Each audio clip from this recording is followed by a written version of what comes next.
The text came at 9:47 p.m., 3 weeks before her wedding. No phone call, no conversation, just 14 words that cracked something open inside me. Sophie doesn't fit the aesthetic. Adults only. You understand. I stared at my phone, the blue light washing over my daughter's sleeping face beside me. She'd spent the afternoon practicing her flower girl walk, rose petals still scattered across our hallway. My sister knew this. She'd watched Sophie rehearse at Sunday dinner, smiling, nodding, saying nothing. I didn't respond to the text. I just opened my email, found the venue contract, and scrolled to the cancellation clause. My hands were steady. That should have been my first warning that something fundamental had shifted. What happened next burned bridges I didn't know I'd been ready to torch. Before I tell you how a wedding imploded and a family fractured, hit like and tell me in the comments, have you ever been the one who stopped making yourself smaller to protect someone else's comfort? Because that night I learned that boundaries don't feel like walls when you're building them. They feel like oxygen. People say blood is thicker than water, but when your sister tells your child she's not pretty enough for photographs, blood starts to feel a lot like poison. My name is Lauren Mitchell, and I've spent 32 years being the stable one. I grew up in Portland, Oregon, in a house where appearances were currency and silence was survival. My younger sister Vanessa learned early that tears bought her latitude. I learned that competence bought me invisibility. Our mother passed when I was 19, a week before my sophomore year finals. She left behind a half-finished garden, a collection of poetry I still can't read without breaking, and one piece of advice I didn't understand until much later. The people who love you won't make you audition for it. Dad remarried within a year. Cheryl was fine, efficient, appropriate. She threw herself into Vanessa's life with the intensity of someone trying to prove something. Vanessa got the big college send-off, the co-signed apartment, the safety net that never seemed to run out. I got a handshake at graduation, and a reminder that I'd always been self-sufficient.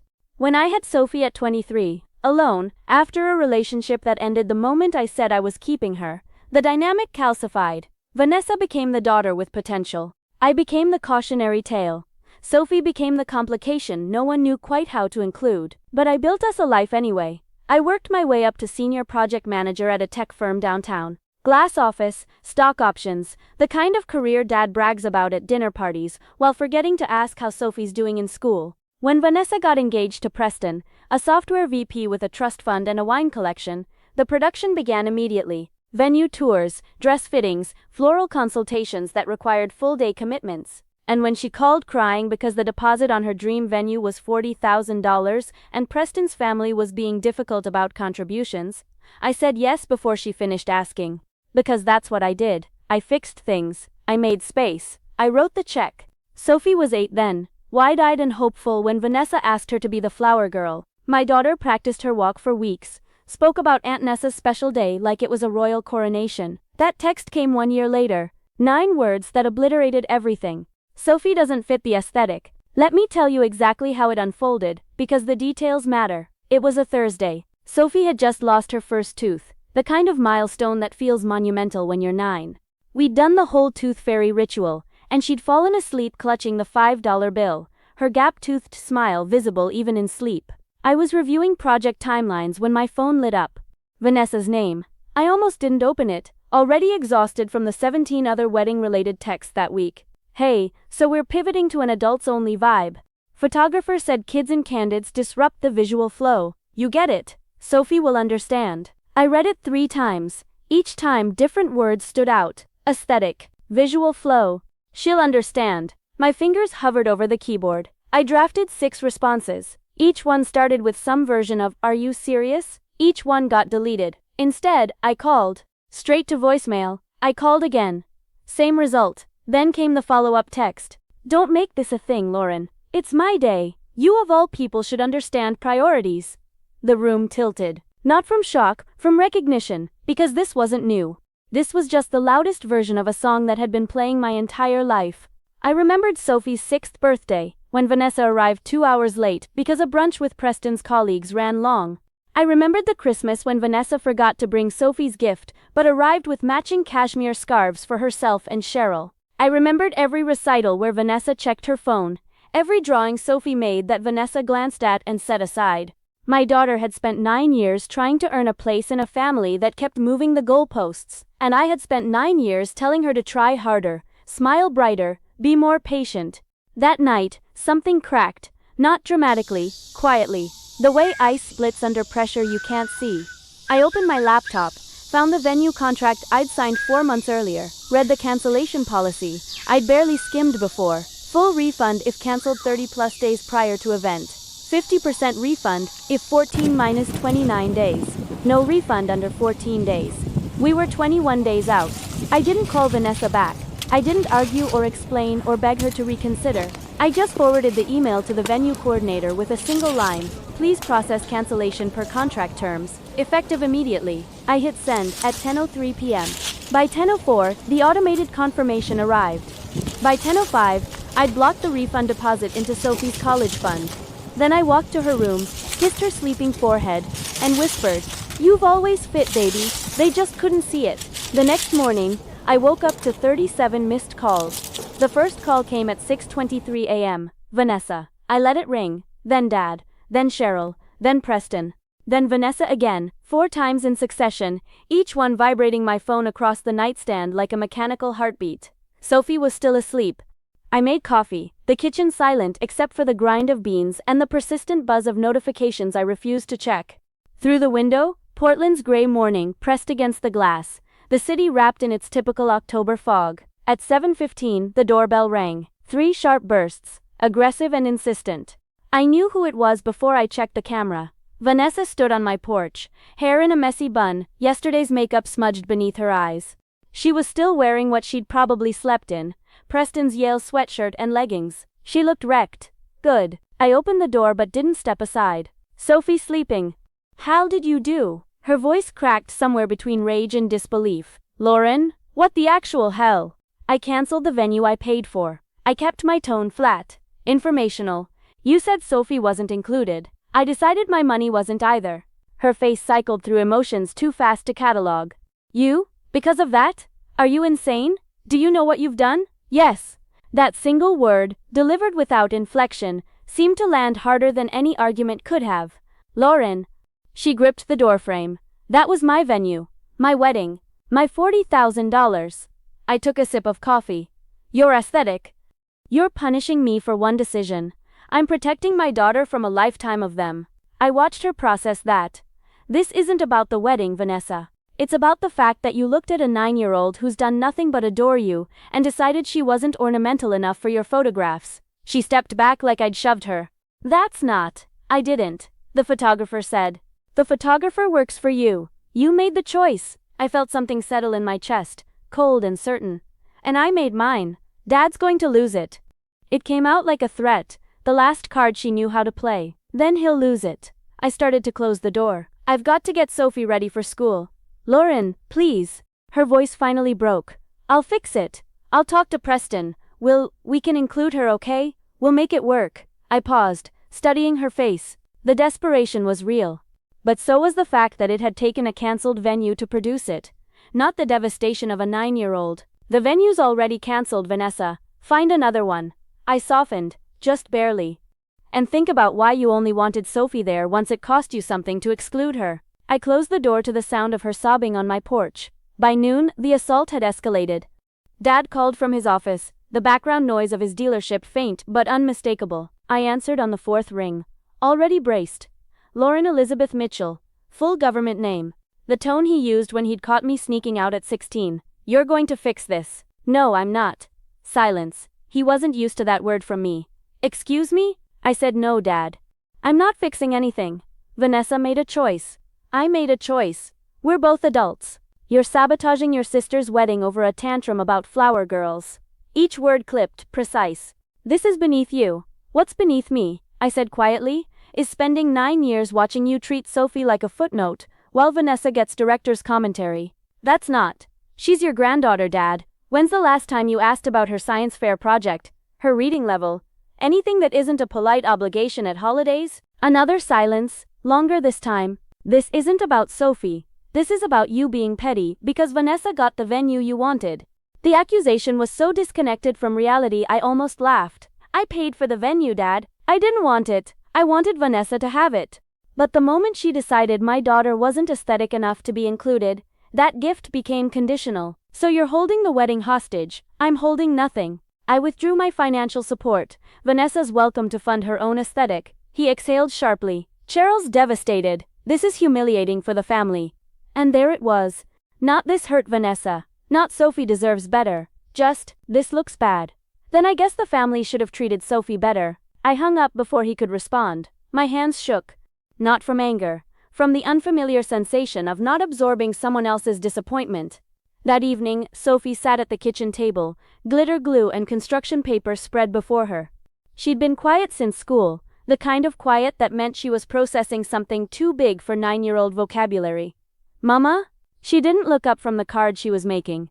Is Aunt Nessa mad at us? My chest tightened. Why do you ask, baby? Emma's mom said she heard Aunt Nessa's wedding got cancelled, and that you did it. She finally met my eyes.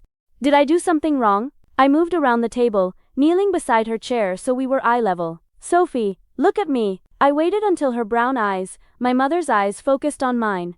You have never, not once, done anything wrong. Do you understand? Her lower lip trembled. But the wedding is not your responsibility. You are 9. Your only job is to be 9. I smoothed her hair back. Aunt Nessa made a choice that wasn't kind, so I made a choice to protect you. That's what moms do.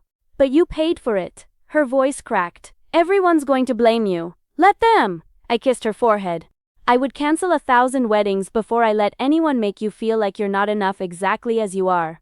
She wrapped her arms around my neck, her small body shaking with tears she'd been holding back. I practiced so hard. I know, baby. I know.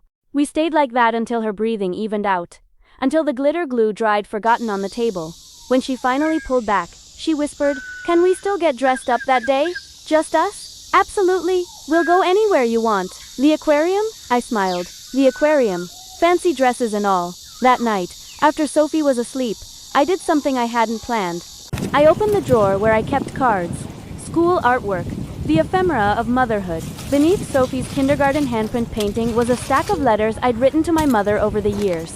Letters I never sent because there was nowhere to send them.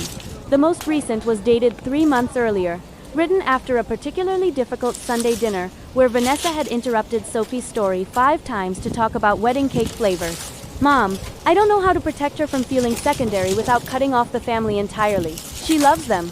She doesn't see yet that they love her conditionally.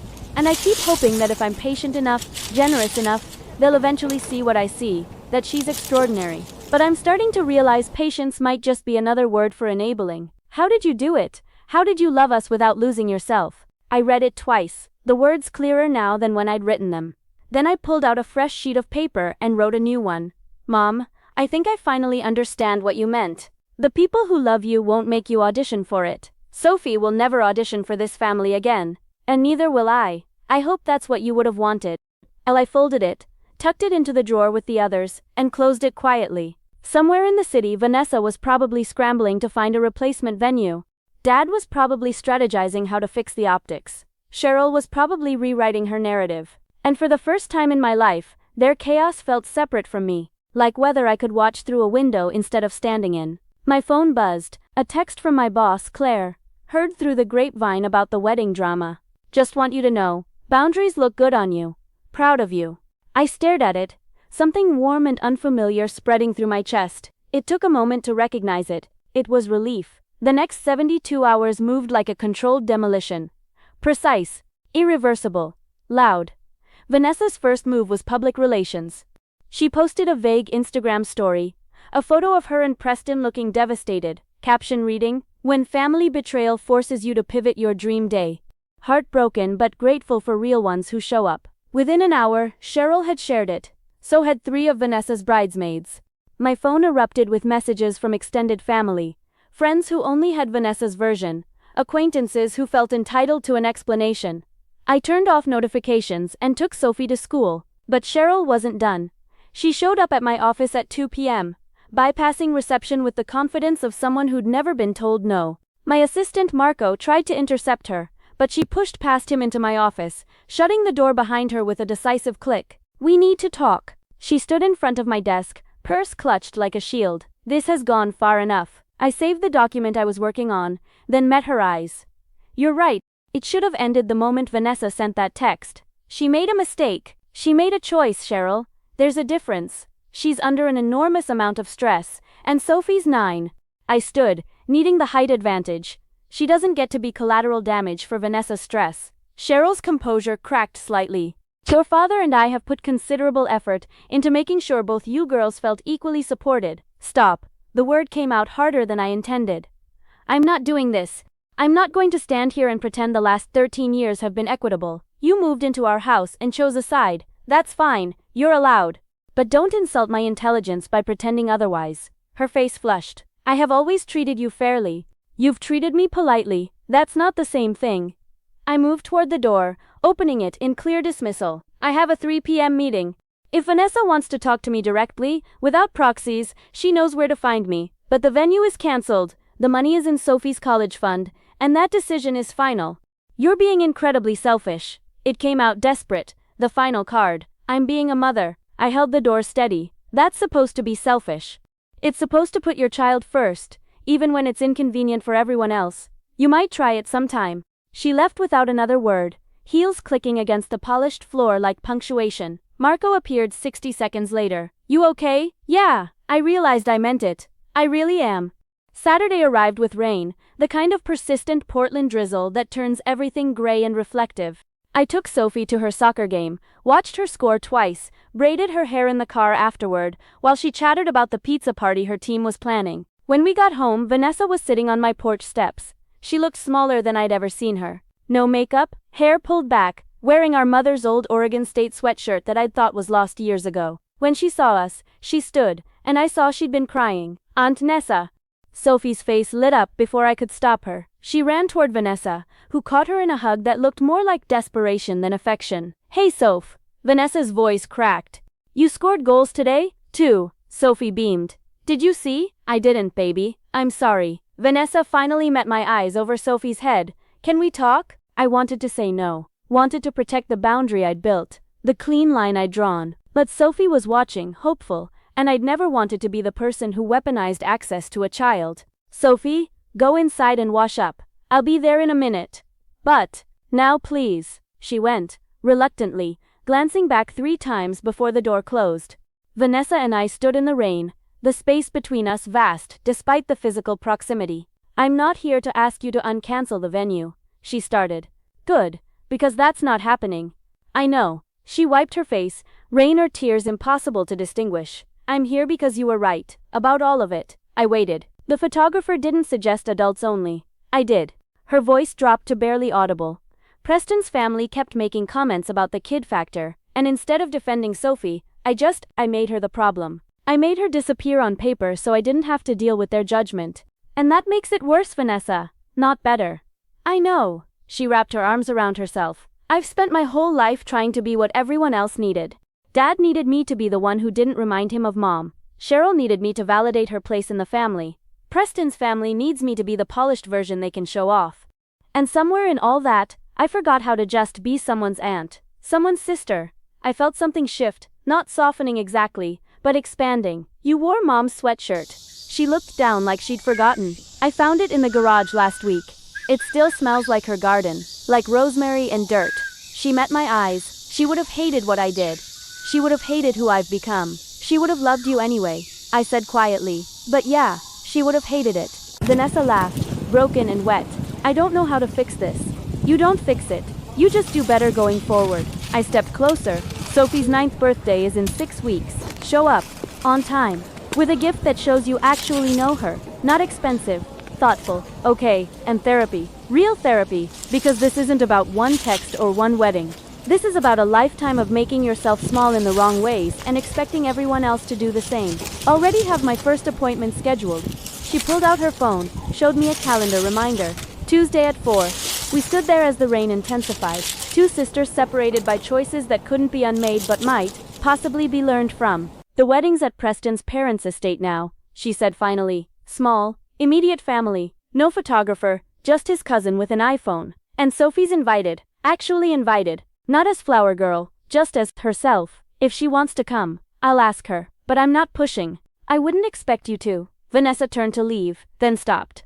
Lauren, thank you. For what? For being the kind of mom that cancels a wedding. She smiled, sad but real. For being the kind of person Mom would have been proud of. She walked to her car, drove away into the gray afternoon. I stood on the porch, soaked, watching the taillights disappear. Inside, Sophie was at the window. "Is Aunt Nessa okay?" "She will be," I said. "We all will be." 3 weeks later, the morning of what would have been the grand ballroom event dawned clear and cold. Sophie woke up at 6 a.m., climbing into my bed with a whispered question. "Do we still get to dress up?" We did. I pulled out the dress I'd bought her months ago, deep purple velvet with a tulle skirt, and she twirled in front of the mirror while I did her hair. We made pancakes, ate them slowly, talked about everything except the wedding happening that afternoon at Preston's family estate. At 11 a.m., my phone rang. "Vanessa." "Hey," she said, voice small. "I know you said you'd think about it, but I'm asking one more time. Will you come, both of you?" I looked at Sophie, who'd frozen mid-twirl. "It's your call, baby." "Aunt Nessa's asking if we want to go to her small wedding this afternoon." Sophie's face cycled through confusion, hope, fear. "Will there be other kids?" I relayed the question. Vanessa's answer came quickly. "Preston's nephew will be there. He's 8. And tell her I got her a special seat. Front row. Because she's important to me, and I'm sorry I forgot that." Sophie nodded slowly. "Okay, but can we still go to the aquarium tomorrow?" "Absolutely." We arrived at 2 p.m. The estate was beautiful in an understated way. String lights, simple florals, maybe 40 chairs on the lawn. Preston's family was polite but distant. Dad and Cheryl were stiff, uncomfortable with the scaled-down intimacy. But when Vanessa saw Sophie, she dropped everything and ran. She knelt in the grass, not caring about the dress, and said, "You look beautiful. Thank you for coming." Sophie hugged her. "You look pretty too, Aunt Nessa." The ceremony was short. The vows were honest in a way I hadn't expected. Preston promising to love Vanessa through the messy work of becoming, and Vanessa promising to stop performing and start being present. During the reception, Sophie played with Preston's nephew, their laughter cutting through adult conversation. Vanessa spent more time with them than with her guests. At one point, she caught my eye across the lawn and mouthed, "Thank you." I nodded. Not forgiveness, not yet, but acknowledgement that we were both trying. As the sun set, Dad approached me, holding 2 glasses of champagne. He offered one, which I accepted. "You were right," he said quietly, "about a lot of things." "I know." He almost smiled. "Your mother would have done the same thing. The venue, I mean." "I know that too." We stood in silence, watching Sophie dance with Vanessa, 2 figures spinning in the golden light. The space between us was still there, years of accumulated distance. But it felt for the first time, like something we might choose to cross. "She asked about you this week," I said. "Sophie asked why you never come to her games." His expression shifted. "I didn't think she'd want me there. She's 9. She wants everyone there." I met his eyes. "But you have to actually show up. Not just physically. Actually present. Can you do that?" He was quiet for a long moment. Then, "I'd like to try." "Okay. Next Saturday. 10 a.m. I'll text you the field location. I'll be there." Whether he would or not remained to be seen. But I'd stopped carrying the weight of other people's promises. I'd offer the opportunity. What they did with it was theirs to own. As we drove home that night, Sophie in the back seat humming a song from the reception, I felt something settle in my chest. Not happiness exactly, something quieter, contentment. The knowledge that I'd protected what mattered, even when it cost me. "Mama?" Sophie's voice drifted from the back seat. "I'm glad we went." "Me too, baby. But I'm still really glad we're going to the aquarium tomorrow." I smiled at her in the rearview mirror. "Me too." Spring came to Portland the way it always did. Sudden, green, relentless with hope. Sophie turned 10 in March, and Vanessa showed up on time with a telescope she'd researched for weeks because Sophie had mentioned exactly once that she liked stars. Dad made it to 4 soccer games. Not all of them, but 4 more than before. Cheryl and I maintained polite distance, which felt more honest than forced closeness. Preston, surprisingly, became an ally. He started a college fund for Sophie, matching what I'd put in from the venue refund. "For teaching my wife that boundaries are love," he said when I tried to refuse. I didn't return to the version of myself that absorbed everyone's needs. That person was gone, and I didn't mourn her. Instead, I found a local group for single mothers, started volunteering with their financial literacy program. Turned out I was good at teaching other women how to stop funding people who treated them like ATMs. One evening, while Sophie did homework at the kitchen table, Vanessa called. "I need advice," she said, no preamble. "Okay, Preston's mom wants us to spend every Sunday at their place. Family tradition. But it's starting to feel like an obligation that's swallowing our weekends." I smiled. "So what are you going to do?" I think I'm going to say no. Set a boundary. Once a month instead of every week. How does that feel? Terrifying.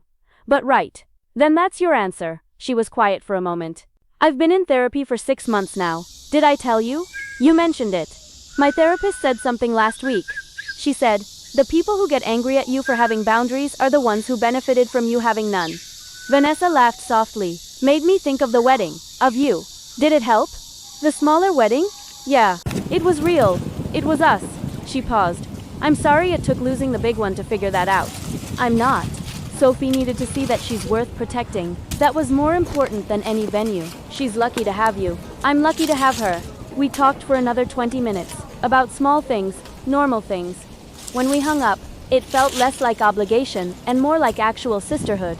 Fragile, new, but real. That night, after Sophie was asleep, I pulled out my mother's old stationery, the cream cardstock with tiny violets in the corner, and wrote one final letter. Mom, Sophie lost another tooth today. She's growing so fast. I wish you could see her. The way she defends her friends at school. The way she asks questions about everything. The way she's learning to take up space without apologizing for it. I canceled Vanessa's wedding 6 months ago. Spent $40,000 to teach everyone that Sophie's worth isn't negotiable. You probably would have done it sooner, but I got there eventually. Dad's trying. Vanessa's changing. I'm holding boundaries I didn't know I was allowed to have. And Sophie? Sophie knows she's enough. Exactly as she is. That's the gift you gave me that I almost forgot to pass on. Thank you for that. Thank you for all of it. We're okay, Mom. Finally, we're really okay. Lauren, I didn't put it in the drawer with the others. Instead, I walked outside to the garden bed I'd planted last fall. Rosemary, lavender, the herbs my mother had always grown. I buried the letter there, let the earth hold what I couldn't say aloud. When I came back inside, Sophie was standing at the top of the stairs, backlit by her nightlight. Can't sleep? I asked. Just wanted to make sure you were still here. Always, baby, always. She padded back to bed. I followed, tucked her in, kissed her forehead. Mama? Her voice was sleepy, drifting. I'm glad I'm your daughter. My throat tightened. I'm glad you're my daughter too. Best thing I ever did. Better than canceling Aunt Nessa's wedding? I laughed. So much better than that. She smiled, eyes already closing. Love you. Love you too, Sophie girl. If this story resonated with you, I want to hear from you. Drop a comment below and tell me, where are you listening from and what boundary are you ready to set? Because here's what I learned. The people who truly love you won't make your child audition for their affection. They won't ask you to choose between your wallet and your values. They won't punish you for protecting what matters. And if they do, you don't fix them. You fix your boundaries. This is Calm Verdict Stories. I'm Lauren. Thank you for listening. And to every parent out there who's ever had to choose between keeping the peace and protecting their child, you already know what the right answer is. You've always known.